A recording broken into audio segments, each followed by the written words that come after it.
Más allá de nuestra devoción al Señor, de nuestra fe y de nuestro deseo de seguirlo, hay una verdad que debemos comprender. Durante este tiempo en la tierra, en algún momento, todos y cada uno de nosotros vamos a tener que pasar por nuestra propia cárcel de Liberty. Mi nombre es Carlos Méndez y bienvenidos al Preludio. La obra más importante del mundo se está llevando a cabo ahora mismo como preludio esencial de la segunda venida del Señor.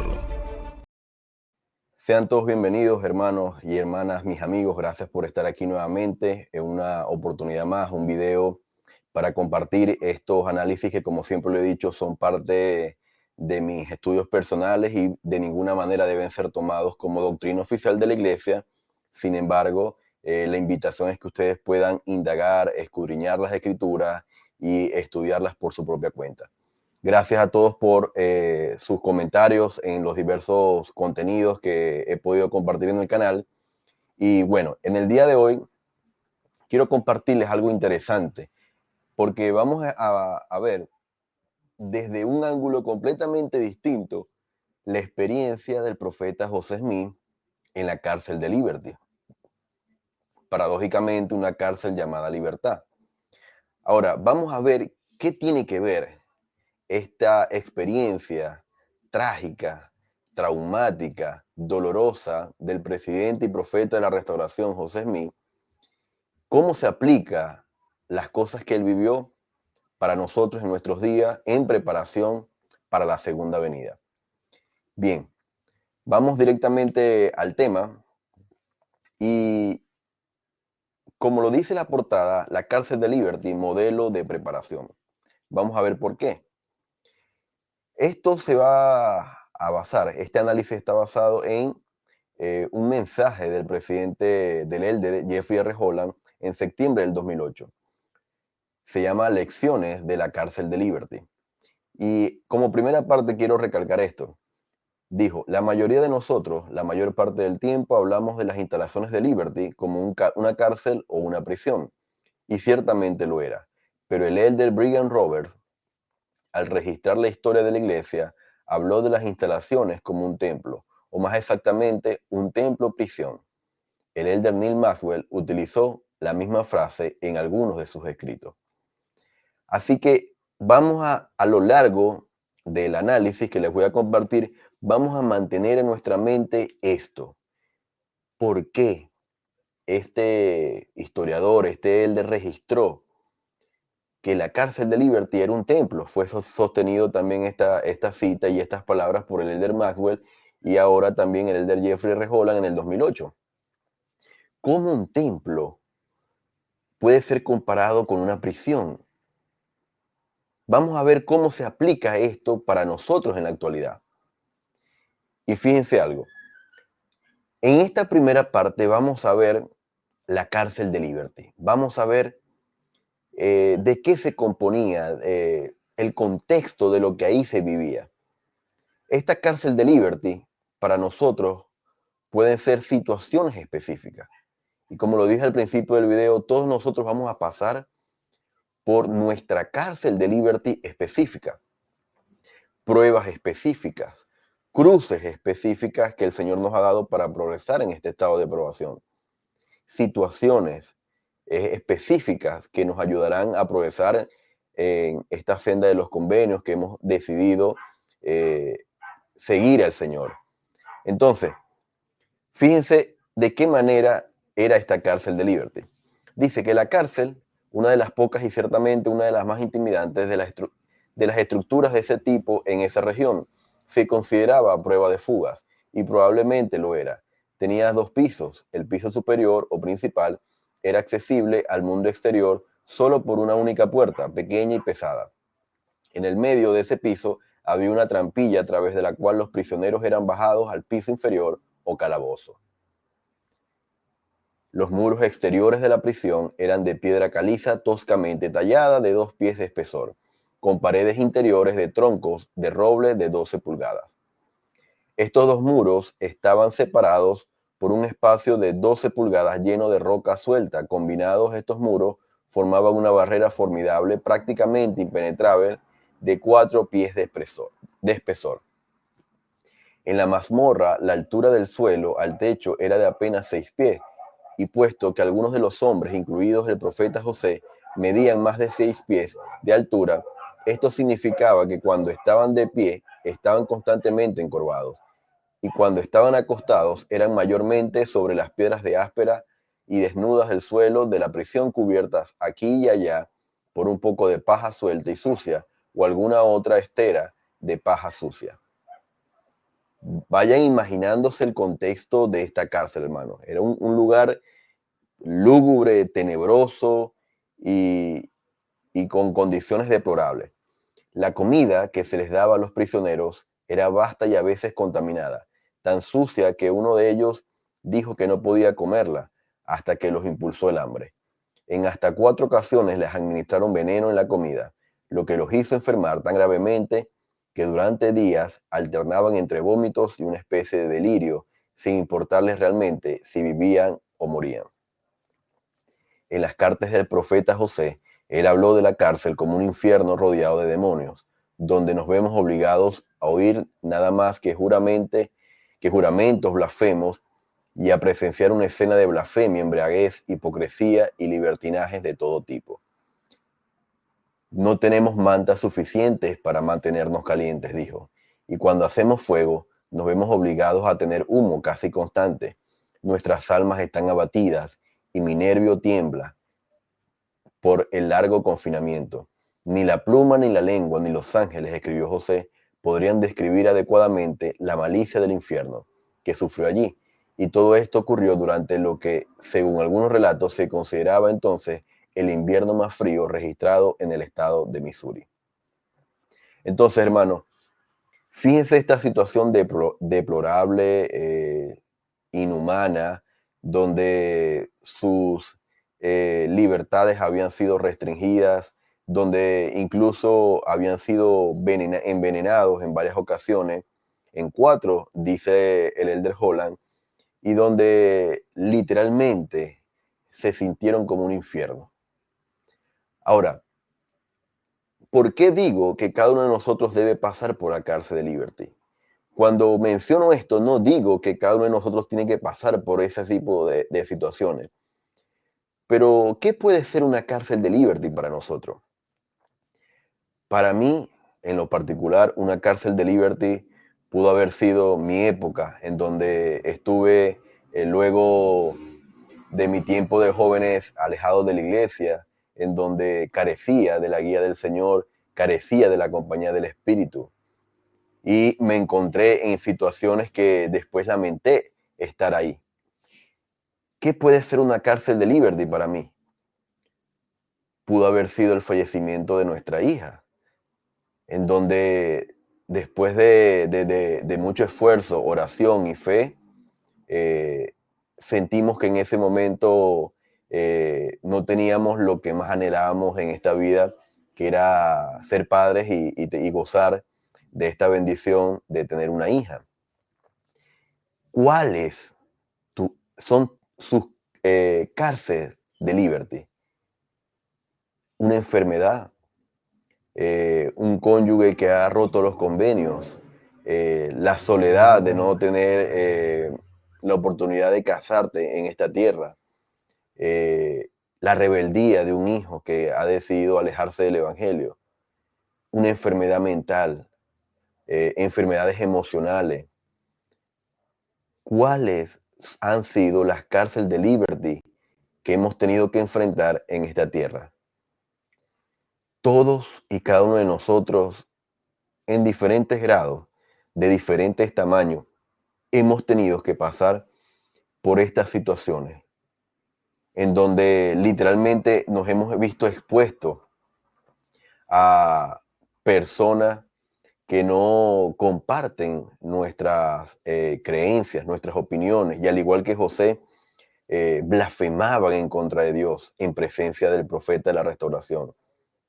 Nos hemos visto expuestos a esta persecución, a estos ataques en la universidad, en el trabajo.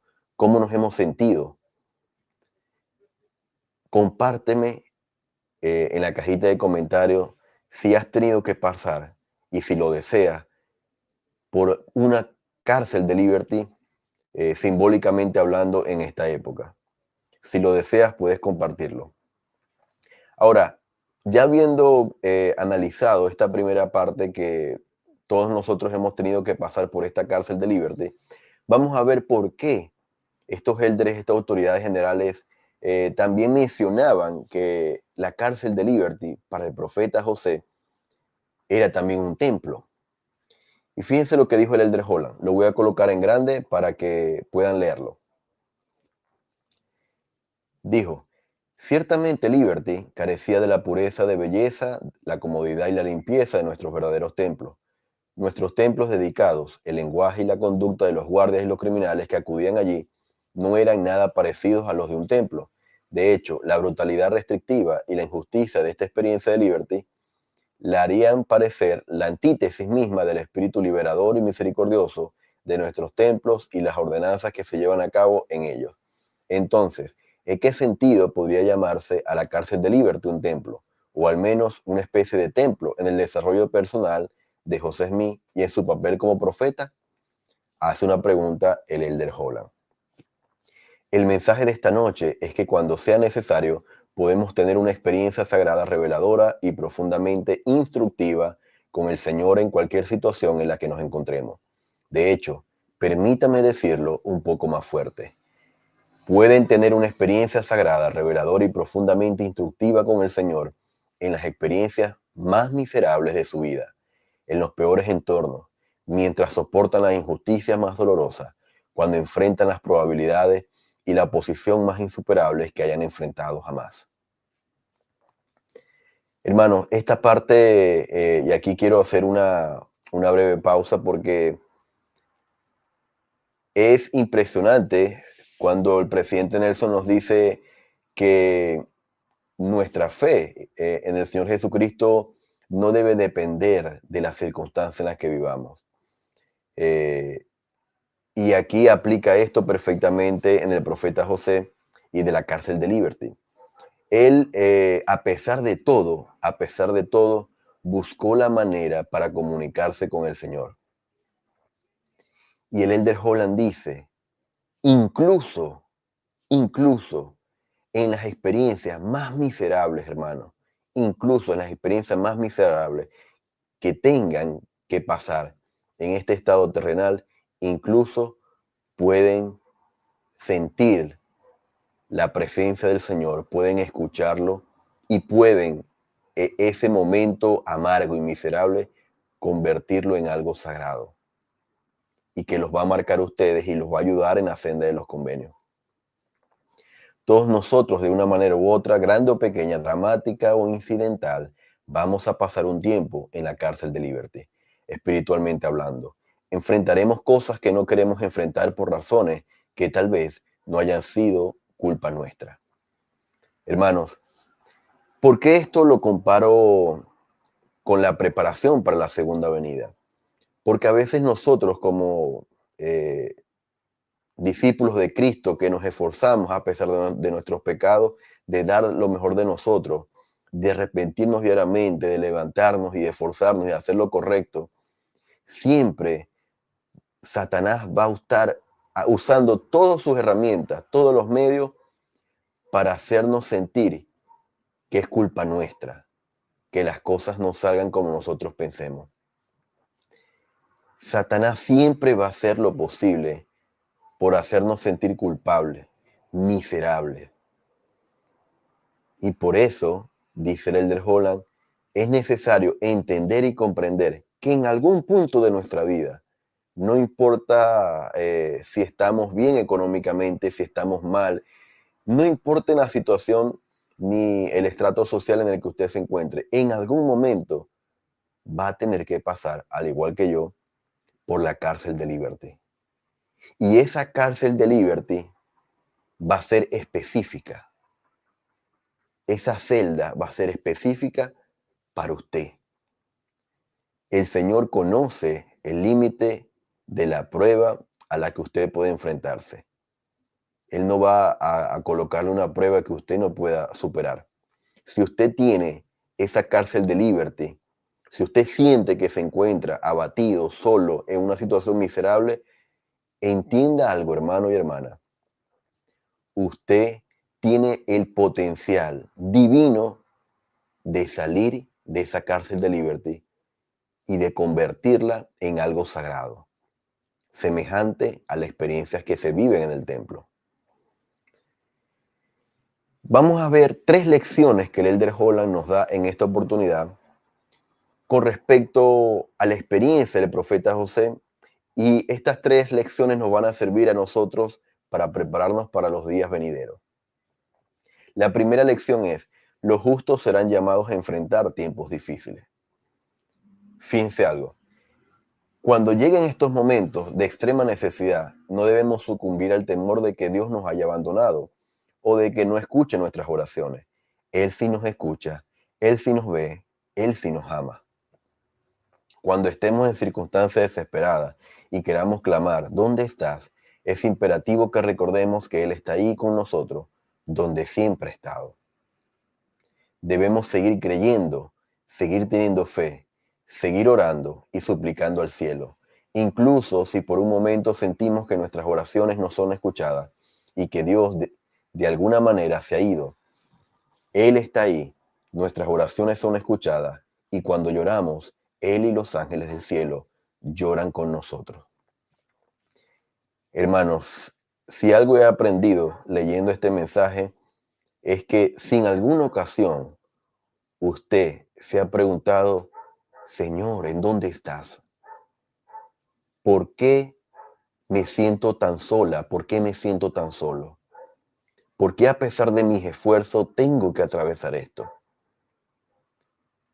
Hermano y hermana, quiero que recuerden algo, porque estas no son mis palabras, son las palabras del Elder Holland en el 2008 y son seguramente las palabras del Señor dadas a todos nosotros a través de Él.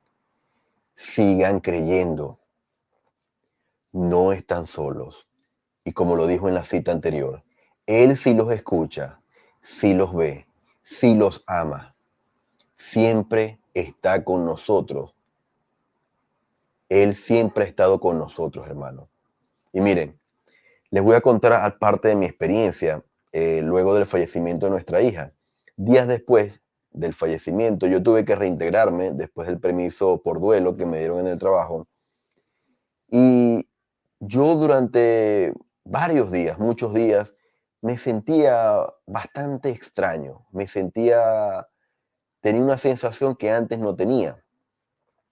Era como que si los demás me dieran su pésame por el duelo, de manera de que me pudiera sentir acompañado en lo que estaba atravesando, pero yo me sentía como una especie de burbuja. Era bastante raro. Sentía dolor en mi alma y en mi corazón, pero al mismo tiempo sentí esperanza y era una combinación bastante rara que nunca la había sentido.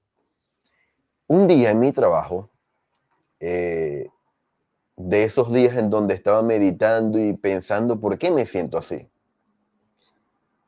la respuesta vino.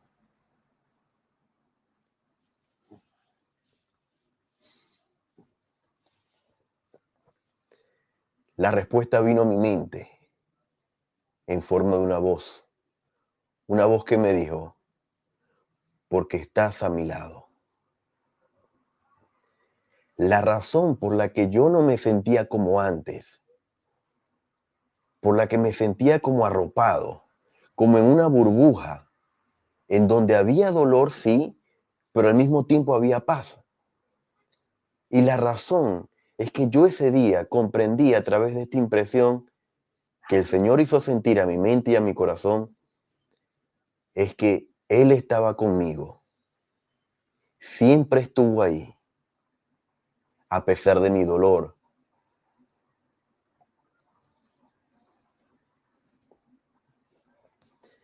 a pesar de mis lágrimas,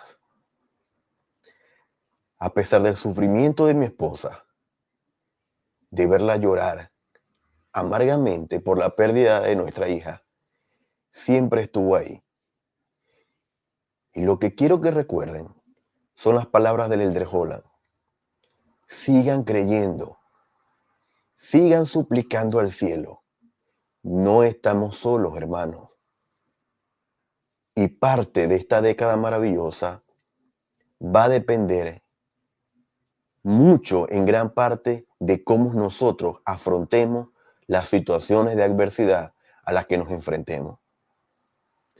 Cuando nosotros lloramos, Él y los ángeles lloran con nosotros.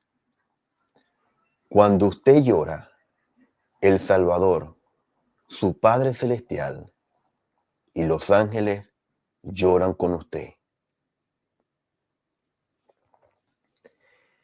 La lección número 2 dice que incluso los dignos sufrirán. Y aquí recuerdo mucho esta escritura que luego fue cambiada, la palabra en el libro Mormón, que sustituía la palabra inútil. Recordarán esa escritura que dice que a pesar de que sirvamos a Dios todos los días de nuestra vida, seguiríamos siendo siervos. En el pasado decía inútiles, ahora dice improductivo. Bueno, fíjense lo que dijo el Elder Holland. El hecho de que sucedan cosas difíciles, a veces injustas y aparentemente injustificadas, no significa que seamos injustos, que seamos indignos de bendiciones o que Dios esté decepcionado de nosotros. Por supuesto, la pecaminosidad trae sufrimiento y la única respuesta a esa conducta es el arrepentimiento, pero a veces el sufrimiento también llega a los justos. Al darnos este sobrio recordatorio de lo que pasó El Salvador, la revelación de la cárcel de Liberty registra: el Hijo del Hombre ha descendido debajo de todos ellos. ¿Acaso eres tú mayor que él? No. José no era mayor que el Salvador y nosotros tampoco lo somos. Y cuando prometemos seguir al Salvador, caminar en sus pisadas y ser sus discípulos, estamos prometiendo ir a donde ese camino divino nos lleve. Esto me hace recordar, hermanos, una enseñanza que el Elder Holland, creo que a maestros de seminarios o institutos, no recuerdo la ocasión, pero hay un video en esta plataforma de YouTube en donde él enseña que en algún punto de nuestra vida vamos a tener que pasar, palabras más, palabras menos, estoy tratando de parafrasear las palabras del Elder Holland, vamos a tener que pasar cerca del Getsemaní. ¿Por qué? Porque nosotros, hermanos, hemos decidido seguir al Señor. Y así como hemos decidido seguir al Señor, estamos dispuestos a tomar nuestra cruz, nuestras pruebas, nuestros desafíos, beber un pequeño sorbo de esa amarga copa y seguirlo, a donde el camino divino nos lleve. Todos nosotros vamos a tener que beber un sorbo, por muy pequeño que sea, de esa amarga copa. Nosotros en esta tierra vamos a tener que pasar en algún momento, por muy mínimo que sea, por el jardín de Getsemaní. Ese jardín que el Señor tuvo que atravesar el dolor, la angustia, sumergirse, descender debajo de todo eso para poder permitirnos a nosotros lograr la salvación y la exaltación a su lado. Nosotros, hermanos, al seguir al Señor, nos comprometimos a serle fiel hasta el fin de nuestros días. Pase lo que pase, digan lo que digan. Nosotros somos discípulos del Salvador y por ende, de manera voluntaria, ejerciendo nuestro albedrío, decidimos volver a su presencia. Lección número 3. Mantén la calma, sé paciente, caritativo y perdona. Veamos lo siguiente. Permítame recordarles a todos que en medio de estos sentimientos difíciles, cuando uno podría justificadamente estar enojado o reaccionario o vengativo, queriendo devolver ojo por ojo y diente por diente, el Señor nos recuerda desde la prisión, templo de la cárcel de Liberty, que los derechos del sacerdocio están inseparablemente unidos a los poderes del cielo. Y estos no pueden controlarse ni manejarse únicamente o excepto según los principios de la rectitud. Eso es algo difícil de hacer cuando hemos sido ofendidos o estamos cansados o estresados o sufriendo inocentemente, pero es entonces cuando el comportamiento cristiano puede ser más importante. Hermanos, y no saben lo difícil que es beber esa amarga copa, incluso cuando estamos siendo juzgados injustamente. Pero es parte de lo que se nos ha pedido en estos últimos años, en estos últimos meses. Seamos pacificadores, pensemos de manera celestial. Por eso, hermano, una de las razones por la que yo trato de compartir eso y siempre les pido que puedan compartir estos videos es para que recordemos estas palabras que nos hacen tanta falta en la actualidad. Las palabras de los apóstoles y las autoridades generales autorizadas por el Señor. Nosotros debemos demostrar la luz de Cristo a través de nuestro comportamiento cristiano. No es fácil. Para el Salvador tampoco fue fácil beber esa amarga copa, someterse a los gritos desaforados de una multitud que pedía su muerte. No es fácil. Pero recuerden las citas anteriores, no estamos solos, el Señor está con nosotros y llora con nosotros cuando nosotros estamos sometidos a estas circunstancias. Voy a colocar por último esta cita de la última conferencia para que podamos recordarla siempre. Si a veces cuando más lo intentan, más difícil parece que se ponen las cosas, si justamente tratan de trabajar en sus limitaciones y sus debilidades, encuentran a alguien o algo empeñado en desafiar su fe, si al trabajar con devoción aún siente que les invaden momentos de temor, recuerden que así ha sido para algunas personas fieles y maravillosas en todas las épocas. Recuerden también que hay una fuerza en el universo decidida a oponerse a todo lo bueno que intenten hacer. Así que tanto en la abundancia como en la pobreza, tanto en el reconocimiento privado como en la crítica pública, tanto en los elementos divinos de la restauración como en las debilidades humanas, que inevitablemente formarán parte de ella, mantenemos el rumbo con la verdadera iglesia de Cristo. Esto fue dicho por el Elder Holland en el mensaje Yo Soy de octubre del 2024. Hermanos, más allá de cualquier circunstancia que nosotros podamos enfrentar en nuestros días y en los días venideros, nosotros debemos comprender que así ha ocurrido con las personas justas en diferentes épocas en el mundo.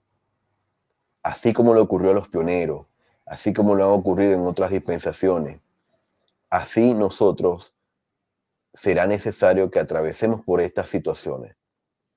Es la única manera que nosotros podamos lograr nuestro máximo potencial y merecer en este estado terrenal participar de ese milenio tan ansiado de compartir con el Señor y de seguir avanzando en nuestra escalera de progreso eterno para algún día volver a su presencia. A pesar del momento que usted esté viviendo hoy, no se baje del barco. Mantenga el rumbo en la verdadera iglesia de Cristo. Es lo que siempre trato de recordarles. No se bajen del barco, como lo compartimos recientemente en una transmisión en vivo. Mis amigos, esta era la transmisión, el video que quería compartirles el día de hoy. Gracias por acompañarme.